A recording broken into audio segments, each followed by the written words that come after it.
የፀጉሬን ጤንነት ለመመለስ ቆርጬ ተነስቻለሁ። ስለዚህ ዛሬ ያዘጋጀሁት ምንድነው ተልባ፣ ቅርንፉድና ሮዝመሪ ነው። የሮዝመሪ ቅጠል ነው ያዘጋጀሁት። ሰላም፣ እንዴት ሰንብታችኋል? አበባ ነኝ። ከዚህ ቀደም ቪዲዮ ፖስቻለሁኝ የፀጉሬን ጤንነት ለመመለስ ቆርጬ ተነስቻለሁ። ስለዚህ ዛሬ ደግሞ ከመታጠቢ በፊት በየሳምንቱ ስለሆነ የምታጠበው ከመታጠቢ በፊት ማስክ የፀጉር ማስክ መስራት አለብኝና ካሁን በኋላ እንደዛ ነው የማደርገው። ስለዚህ ዛሬ የምሰራውን የፀጉር ማስክ አሳያችኋለሁ። መንገዳችሁን እኔ ጋር መጀመር የምትፈልጉ የፀጉራችሁን ጤንነት የምትፈልጉ ሰዎች ካላችሁ ቤተሰብ ሁኑኝ። ቻናሌ ገና አዲስ ነውና ሰብስክራይብ አድርጉ፣ ላይክ ሼር አድርጉልኝ እና ወደ ስራው እንሂድ። ዛሬ ያዘጋጀሁት ምንድነው ተልባ፣ ቅርንፉድና ሮዝመሪ ነው። የሮዝመሪ ቅጠል ነው ያዘጋጀሁት እና ምንድነው የማደርገው ተልባውንና ቅርንፉዱን ሮዝመሪውን አድርጌ በውሃ ቀቅለውና ፀጉሬ በጣም ስስ ስለሆነ 1 ኩባያ ውሃ ነው የምጨምረው። በ1 ኩባያ ውሃና 4 የሾርባ ማንኪያ ተልባ ነው ያደረኩትኝ እና 1 ማንኪያ የሚሆን ቅርንፉድ ነው የጨመርኩት። ሮዝሜሪ እንደፈለጋችሁ ቅጠሉን ነው የምጨምረው። 2 ዘለላ ቅጠል አለኝ እዚህ ይበቃዋል ብዬ ነው የማስበው። ስለዚህ አብረን እናያለን ምን እንደሚመስል። እዚህ ላይ እንግዲህ ያዘጋጀሁትን ተልባና ሮዝሜሪ ቅርንፉዱን አንድ ላይ ጥጄዋለሁ። በውሃ በደንብ ብስል ሲል ሲንተከተክ ውሃው አወጣዋለሁ ማለት ነው። ከድኛዋለሁ። ስለዚህ በደንብ እስኪፈላልኝ ድረስ ጠብቅና ከፈላልኝ በኋላ አውጥቼ እንግዲህ ፀጉሬን አሪፍ አድርጌ እንግዲህ ዛሬ ማሳጅ አድርጌ የፀጉሬን ለውጥ በቅርቡ እንደማይ ተስፋ አድርጋለሁኝ። የሚቆም ነገር አይደለም። በነገራችን ላይ የፀጉር ትሪትመንት ሁሌም የሚቀጥል ነገር ነው የሚሆነው። ስለዚህ እኔ ጋራ መንገዳችሁን እንድትጀምሩ ከወዲሁ በተለይ ለሴቶች። እዚህ ጋር ሮዝመሪውና ተልባው በደንብ ፈልቷል። አንድ ላይ አውጥቼ አቀዝቅዤ ላጠለው ነው። እኔ እንግዲህ ከቤቴ ብዙ ጊዜ የሀበሻ ልብስ አይጠፋኝም። ጨርቅ ማለት ነው መነኑ አለኝ። የሀበሻ ልብስ ጠላፊ ስለሆንኩኝ ከኔ ቤት አይጠፋም ለማለት ነው። በነገራችን ላይ ማለት ሻምፖ ማለት አይደል እንዴ? ሻምፖ ከዚህ ነው የሚሰራው። ከብሬን ነው። አይ ጋር አያምርም? ተልባውን ከጨመኩት በኋላ 1 ፍሬ ሙዝ ጨምሬ እንደዚህ አብሬ ፈጭቸዋለሁኝ። ከዚህ በኋላ እንግዲህ መቀባት ነው የሚሆነው ማለት ነው። በጣም ወፍሯል። ይሄን ይመስላል። ፀጉሬን ላበጥርና አሁን እንጠቀም እንሞክረው።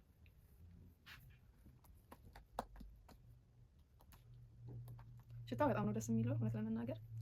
እሁዱን ሰርቼ ስለጨረስኩኝ እንደዚህ እየተቀባሁት ነው። አሪፍ ነው። የፊት ለፊቴንም በደንብ እየቀባሁት ነው።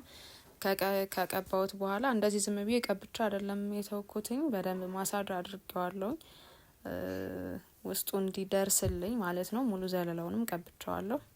ጨርሼ እንግዲህ በፌስታል እንደዚህ ስር አድርጌ ለሰዓታት ተጠብቀውና ከሰዓታት በኋላ ታጠበዋለሁ።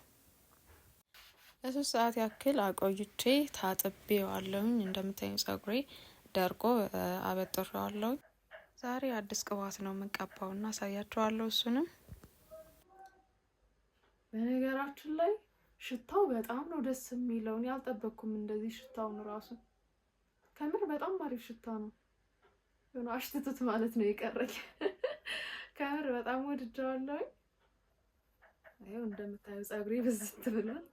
ከምር አልጠበቅኩትም ነበር። በእርግጥ ገና ቅባት አልተጠቀምኩበትም። እንግዲህ ገና ቅባት ስጠቀም እንዴት እንደሚሆን አላውቅም። ስለዚህ ዛሬ አንድ ነገር ላሳያችሁ እፈልጋለሁ። ለፀጉሬ አዲስ ቅባት ገዝቻለሁ። በጣም አሪፍ ቅባት፣ እንግዲህ የታወቀ ብራንድ ቅባት ነው። ዶግሮ ኦይል ገዝቻለሁ። ይሄን ይመስላል። ስለዚህ ይሄንን ነው የምጠቀመው ካሁን በኋላ እንግዲህ ለወራቶች። ይሄን የገዛሁት ዛሬ ይሄንን ነው የምንጠቀመው ማለት ነው። ለምን ይሄንን ገዝተን አንሞክረውም? እኔም ገና ገዝቼ ገና the first time ነው የምሞክረው ይሄንን። ስለዚህ ግን በተደጋጋሚ ነው የምጠቀመው፣ ለአንዴ ብቻ አይደለም። ኦ ማይ ጋድ ኦፍ ፀጉሬ አሁን ታጥቤ ድርቅ ስላላናቴ ቅባቱ ሲነካኝ በጣም ራስ እንዴት እንዳለ የፀጉሬ ለውጥ አብረን ነው የምናየው። እንግዲህ ይሄንን ሞይስቸራይዝ ማድረግ ነው በደንብ ቅባቱ ላይም አለ። ቢቻል ሞቅ አድርጋችሁ ብትጠቀሙት ይባላል። እኔ ዛሬ አላሞኩትም እውነት ለመናገር። ብዙ ጊዜ ቅባት ስጠቀም ግን አላሞቅም እውነት ለምን እንደሆነ አላውቅም። ያው ብዙ ሰዎች ግን አሙቃችሁ ተጠቀሙ ይላሉ።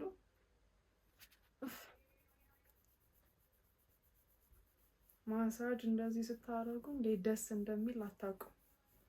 ያው የፀጉሬ ለውጥ አይቼ ቋሚ ቅባቴ ነው የማደርገው።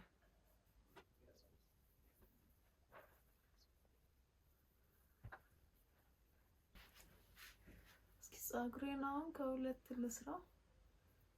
ያልጠበኩት ቅባት ነው በነገራችን ላይ ማለት በጭራሽ ነው እንደዚህ ያልጠበኩት። ለስላሴው ለፀጉር የሚሰጠው ለስላሴ ስትቀቡት በጣም ነው የሚገርመው። ማለት ይሄን ስትጠቀሙት ነው የምታውቁት ከምር።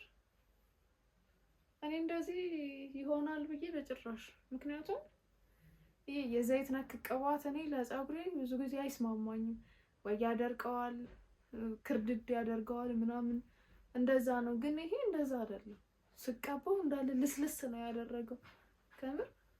እኔ ብዙ ጊዜ ዳክስ ቅባት እጠቀማለሁ እና ዳክሱ ራሱ እንደዚህ አይደለም ያለሰልሰው፣ ጭፍልቅ ነው የሚያደርገው አንድ ላይ። ይሄ ግን የሆነ አለስልሶት ግን እየብቻው ብትን ነው ያደረገው ፀጉሬን። ግን ደስ ይላል። ቅባቱን እንግዲህ በደንብ አሪፍ ሆኖልኛል ለእኔ ለለስላሴውም ለምንም። ከዚህ በኋላ እንግዲህ ፀጉሬን እንደዚህ አድርጌ ሰርቼ ከሁለት ነው ፀጉሬን እየሰራሁት ያለሁትኝ። ቤት ስለሆንኩኝ ያን ያክል ለማማሩና ለማማሩ አልተጨናነኩኝም። ስለዚህ እንደዚህ አድርጋችሁ እናንተም እስኪ ብትሞክሩት። ምክንያቱም ቅባቱ የታወቀ ቅባት ስለሆነ ብዙ ሰው የሚሰራበት ቅባት ነው። ነጮችም ይሰሩበታል፣ አፍሪካውያን ይሰሩበታል። በተለይ ደግሞ ለአፍሪካውያን በደንብ አሪፍ ነው የሚባል የፀጉር ቅባት ነው ድግሮ ኦይል ማለት ነው። ይህንን ይመስላል እኔ ዛሬ የሰራሁበትኝ። እንግዲህ ለቀጣይ ደግሞ በደንብ ሌላ ይዘን እንመጣለን። ይሄንን ይመስላል። ሰብስክራይብ ማድረግ እንዳትረሱ፣ ላይክ አድርጉ ከወደዳችሁት ከተመቻችሁ ማለት ነው። መልካም ሳምንት።